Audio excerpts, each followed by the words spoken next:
په بردیر اوشیرې درې جبر کې د پخواني ناظم محمد برادر خان په کور کې د سلطان خیل پاینده خیل جرګې یوه غونډه وشوه، کوم کې چې د سلطان خیل پاینده خیل ستر مشرانو او د جرګې عهدیدارانو ګډون وکړو. جرګې ته په خپله ویناګانو کې پخواني MP ملک بارم خان، ملک باچا محمد، محمد برادر خان، ملک فقیر شهزاد، مسیح الله خان، علي خان او نورو یو شمیر مشران وویل چې دې خاورې لا زموږ مشرانو ډېرې قربانیانې ورکړي دي. هغوی وویل چې د بردیر آباده او شړه ځمکه او ځنګلونه زموږ د پلار نیکه جایداد دی، دا به موږ په هیڅ توګه حکومت ته حواله نه کړو. هغوی په ډاګه کړله چې د ځنګلونو محکمه دی خپله فیصله واپس واخلي او زموږ د ځنګلونو نه یې ډډه وکړي. مشرانو زیاته کړله که چېرې د ځنګلاتو محکمې خپله فیصله واپس وانخیستله او زموږ ځنګلونو کې عمل دخل شروع کړه نو په احتجاج به مجبوره شي.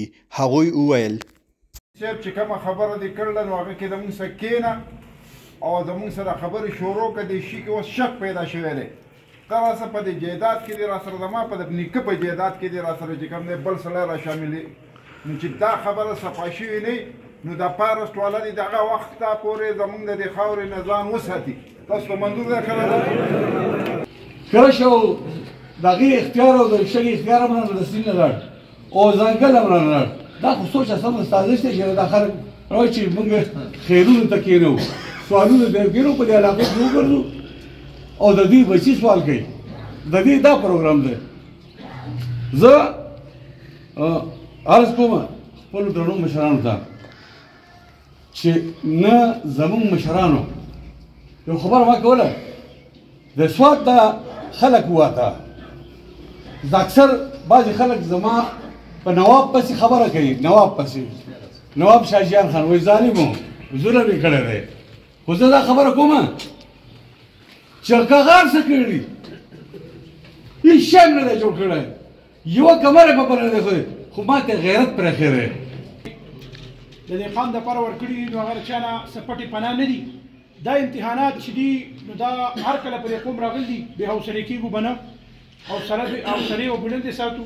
ځکه چې کله امتحان راغلی نو ګرینډ جرګې مشرانو سلطان خیل پاینده خیل مشران راټول شوي دي او په هغه سازشونو کې هغه خلک ناکام شوي دي چا به چې دوی ته سازشونه جوړول.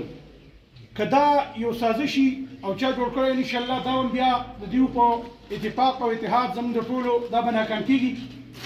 په 2010 کې سیلاب راغی او زموږ ځمکې یې ویوړې، باغونه یې ویوړه. په 2022 کې بیا سیلاب راغی او زموږ شورګرې یې ویوړې، باغونه یې ویوړه. معدنیات والا راپاڅېد او څه وایي یاره دا د معدنیاتو ځمکه او یاره تاسو دې کې دغه مه کوئ. اوس ځنګلونو ته راغی، بندوبست روان دی. دلته د بندوبست چې کومه نظام دی هغه اوس قایمېږي، د هغې په غرونو باندې دغه کوي. نو دا غرونه دا سخار نه دی او نه څه دغه دی، دلته پښتانه خلک دي. انشاءالله د دې به موږ تپوس کوو. د چا د لاسه په ساویږي خپل مایه او خپل جان، نو مایي ته نقصان چا ورساو؟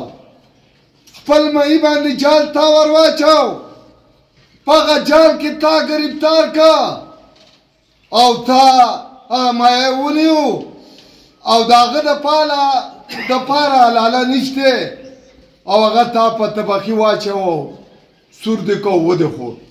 زما عزتمندو نن چې تا ته کوم مسایل دي دا ستا د خپل لاسه دي.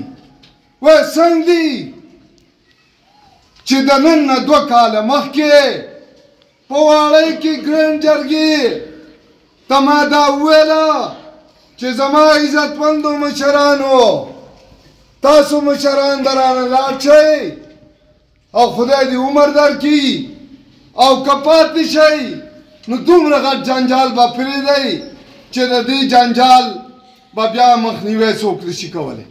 زما عزتمندو نن د هغې شکر دی چې هغه مشران ژوندي دي او په هغه جال کې مونږ ګیر شو. ولې ما دا نارې والې چې زما مشرانو د دې خاورې خلکو تاسو لیز مه کوئ، په غرونو لیز مه کوئ، په سیندونو لیز مه کوه، ته کماله مکوا انکار وکا په هغې فیصله وشوه.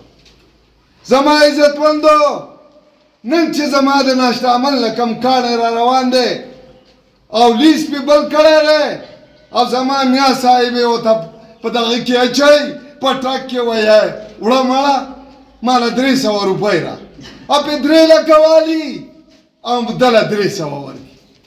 زما عزتمندو نن چې دا کومه مسله جوړه ده دا موږ ته څنګه جوړه ده دا په چې دی ما 73 آیین مني نو دی د هغه 73 آیین چې کوم وزیر اعظم و چې هغه ذوالفقار علي بټو نومې و او هغه 73 آیین جوړ کړی دی دا فیصله به هغه کړې ده. دا خو د هغه حالت برکت و چې تاسو د واړۍ په جومات کې قرآن وکړو هغې ته حلف وایي. دا خو د هغه حالت برکت و چې د هغه وخت خلک راغی او دا وارث خان ناظم صاحب د ده په کور باندې کرښې ویستې د بخمنیر خان په کور یې کرښې ویستې. تاسو ګواه یې که ګواه نه یې نوټس یې دې ونه ورکړو چې ستاسو دا کورونه به موږ دا به مسمارو دا به روانو. دا د سلطان خیل پنده خیل مشران د جانزیم ملک په شکل کې او ستاسو د ټول سټیج والا په شکل کې دا کېناستو او د هغه وخت خلکو ته یې وي کرنل ته او برګیډیر صاحب ته او ډي سي صاحب ته چې اول به په تورمنګ دره کې د تورمنګ درې مشران د خال او بیا د نر درې کورونه اول به هغه کورونه مسمار کړي د هغې نه وروسته به بیا دې له راشي. زه یو خبره کوم ما بله ورځ په واړی کې دا خبره کړې وه چې بله ورځ د کمیشنر په ځګي کې چې کله کنزرویټر صاحب خبره وکړه نو هغې م ورته ویل کېنه او زمونږ نه هم کېناسه مونږ هم برداشت نه کړه. خو زه یو سوال کوم یو سوال که فرض که دا خبره په خاموشۍ کې پاتې کېږي نو دا به زمونږ د تباهۍ یو سبب وي چې دا تر څو پورې مونږ په اتفاق او په اتحاد باندې او ستاسو د مشرانو په مشرۍ کې دا مونږ زیاتنۍ رسولي نو زما خیال دا دی چې په دې کې به مونږ ګډېږو.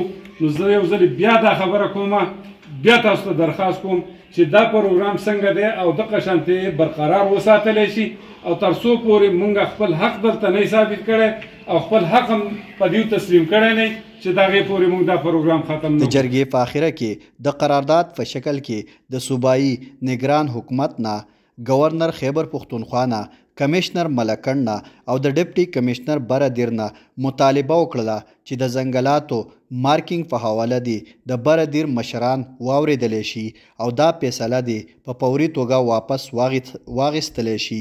ناصر زاده، دیر اپډیټس، برادر.